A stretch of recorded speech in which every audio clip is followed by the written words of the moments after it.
Welcome to the deep dive. Today, we're really getting into a pretty shadowy world.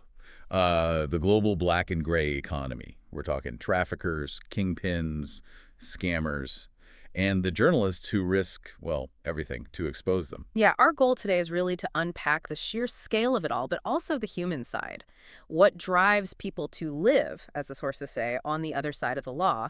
It's not just about tracking the money, though there's a lot of that. It's about circumstance, motivation, why people make these choices. And the scale you mentioned? Yeah. It's kind of mind-blowing. Economists actually have a name for it, the hidden third. Right, the hidden third. It sounds dramatic, but it fits.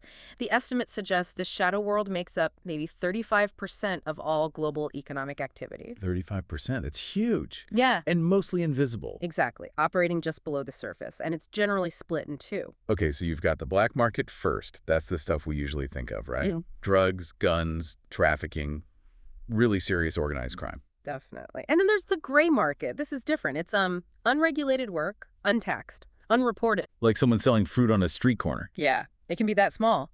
Or it can be massive unreported business deals. It might seem less harmful, maybe nonviolent often, but it impacts everyone. Think about it, that's revenue that never makes it to schools, hospitals, infrastructure.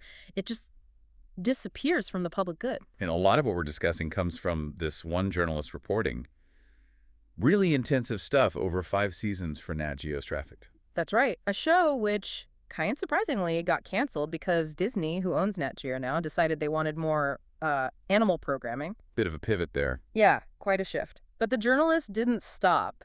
The work continues, just in a different format now. A weekly podcast, actually. Called The Hidden Third, appropriately enough. Exactly. And the focus there is really on getting those raw, unfiltered conversations, talking directly to the people inside these hidden economies. Okay, let's talk about the sheer size of the traditional black market first. Drugs, for instance. The numbers are just wild. They really are. The global drug trade estimates put it somewhere between $300 billion and maybe $600 billion every single year. Wow. How do you even begin to report on something that massive and that dangerous? Well, you have to go where it's happening. The journalists spent a lot of time in Sinaloa, Mexico. That's cartel heartland.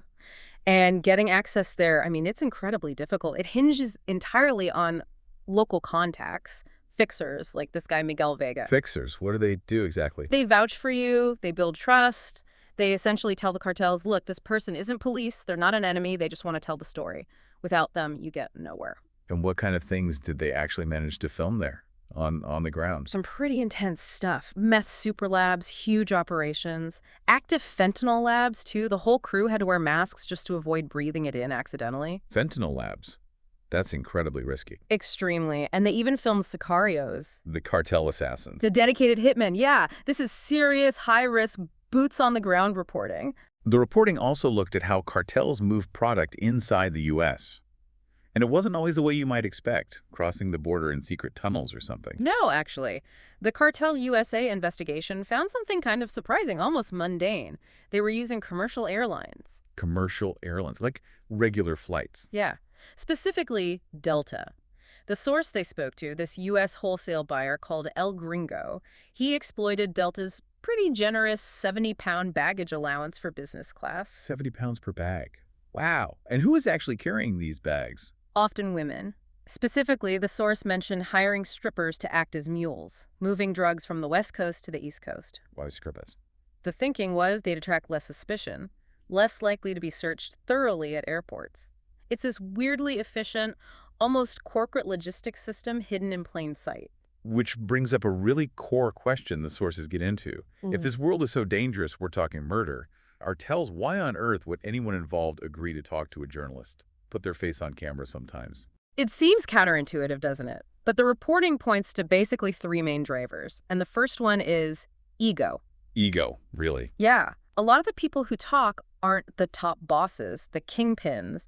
They're the specialists, the chemists making the drugs, the smugglers with the clever routes, the finishers in counterfeiting.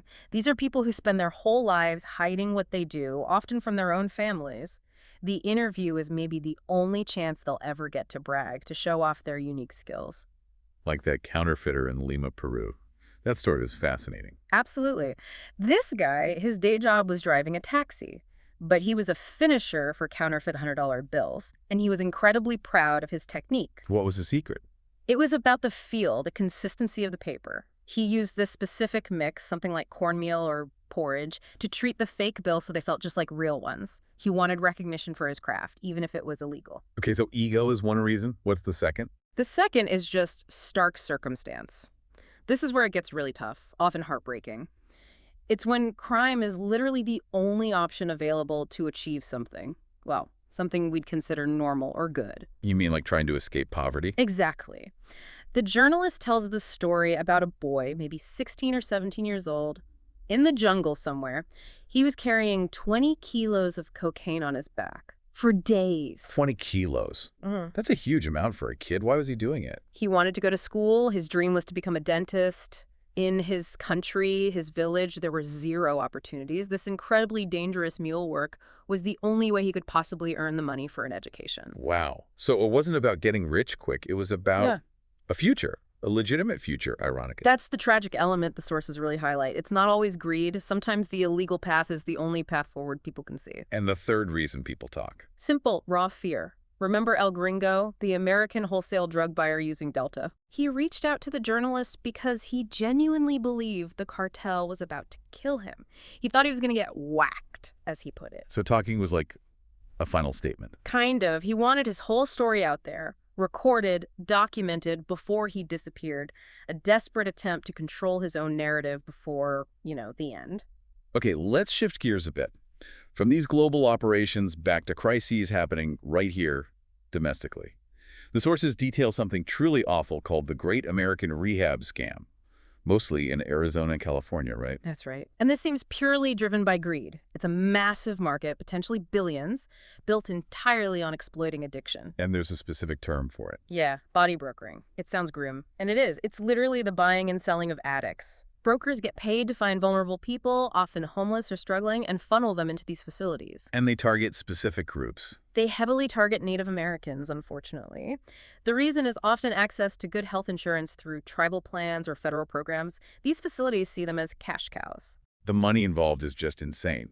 The sources found one facility made, $870,000 in 1 week? In a single week. And what were the patients actually getting for that money? Often, almost nothing. Like that Zoom therapy session example. Exactly. A supposed 1-hour therapy session. But it's just one therapist on a Zoom call with maybe 600 patients at the same time. And they bill insurance $2,500 per person for that. It's pure fraud, exploiting people at their lowest point. It's sickening. And speaking of health crises linked to the drug trade, there's a new, terrifying development. Trank dope. Yeah, this is really nasty stuff. It's fentanyl, which is already incredibly potent and dangerous, mixed with xylazine. Xylazine. Isn't that an animal tranquilizer? It is. It's used for sedating large animals, like horses. The reason dealers mix it with fentanyl is purely chemical. Fentanyl gives a powerful but very short high. Xylazine extends that high, makes it last longer. But the side effects are horrific. Places like Kensington and Philadelphia are seeing the worst of it. Absolutely devastating consequences. The xylazine causes these terrible, severe skin wounds that just don't heal. They get infected, turn into gangrene, leading to amputations. It's multiplying the harm of fentanyl drastically. It's just one crisis after another. Right. Which brings up treatment again. The sources touch on something controversial. Ibogaine. It's an illegal psychedelic. That's right. Ibogaine comes from a West African shrub, and it's currently a Schedule I drug in the U.S., meaning the government says it has high potential for abuse and no accepted medical use. But the sources suggest it might actually be effective. Highly effective. According to some studies cited, success rates for treating severe addiction, particularly opioids, are reported between 80 and 90%. Which is remarkable. 80 to 90%. That's incredible compared to traditional methods. It really is. And interestingly, it's now being tested, I believe, in Texas, specifically for veterans with PTSD. So there's this tension, right, between its illegal status and its potential effectiveness. The argument being that keeping it Schedule I actually hinders recovery, pushes people back to the black market. That's the crux of it, yeah. If something potentially works that well, should it be so restricted? It's a complex policy debate tied directly into the failures of the current system. Okay, let's pivot one last time to maybe the newest, fastest growing area of the shadow economy. Digital scams and fraud. The sources call fraud the #1 growth industry globally. It really is booming. And it uses those same core motivators we talked about. greed, desperation, circumstance, but amplified by technology and anonymity. The main type seems to be these pig butchering scams. What does that mean? It's a chilling name, comes from a Chinese phrase. The idea is you fatten the pig, the victim, before the slaughter. How does it work in practice? Scammers create fake online personas. They often initiate contact through dating apps, social media, even wrong number texts. Then they spend weeks, sometimes months, building intense trust and often a fake romantic relationship. So it's a long con. A very long, emotionally manipulative con. Once the trust is absolute, they casually introduce a can't-miss investment opportunity, usually involving cryptocurrency on a fake website they control. They might let the victim withdraw small profits early on to build confidence. And then they go for the kill. Exactly. They convince the victim to invest huge sums, often their life savings, retirement funds, even taking out loans. Then, one day, the website vanishes, the lover disappears, and the money is gone. The financial ruin must be devastating. Absolutely staggering. There's this one example in the sources. A small-town Kansas bank president. He got caught in a pig butchering scam himself. A bank president. Yeah. And in a desperate, tragic attempt to win back his own losses, he started secretly stealing money from the bank's customers. He ended up taking $47 million before it all collapsed. The bank failed. Lives were ruined. $47 million from a small-town bank. It's unbelievable. But there's an even darker side to these online scams, isn't there? Involving actual human trafficking. Yes. This is probably the most disturbing part. These scams aren't always run by individuals. Many are operated out of massive, heavily guarded compounds, basically scam factories, particularly in Southeast Asia, places like Myanmar and Cambodia. And who works in these factories? Trafficked victims, people lured from all over the world, Africa, other parts of Asia, Latin America, with promises of legitimate, high-paying jobs, call centers, tech support, that kind of thing. But when they arrive? When they arrive, their passports are taken, they're imprisoned in these compounds and forced to work around the clock 24/7, running these pig butchering scams, targeting people primarily in the US and Europe. Forced labor, essentially. Digital slavery. Exactly. And if they resist, refuse to scam people, or don't meet quotas, the consequences are brutal. Torture, severe beatings, electrocution. It's horrific abuse to ensure compliance. Is there any way out for these people? It's incredibly difficult. Sometimes families or NGOs, like one mentioned called Acts of Mercy, manage to negotiate a release, but it often involves paying a ransom. A ransom? Yeah. They have to buy their freedom. Yeah. The sources mention figures like $10,000 to $12,000 per person. They're literally buying people out of modern slavery driven by the demand for these online scams. It ties everything together, doesn't it? The desperation, the exploitation. Yeah. So bringing all these different threads back home, how does this all connect to the divisions we see in society? Well, the sources make a strong point about circumstance, especially regarding immigration here in the U.S. We talked about the boy in South America driven to crime by lack of opportunity. But desperation also drives people to seek legitimate work, even if it means crossing borders without authorization.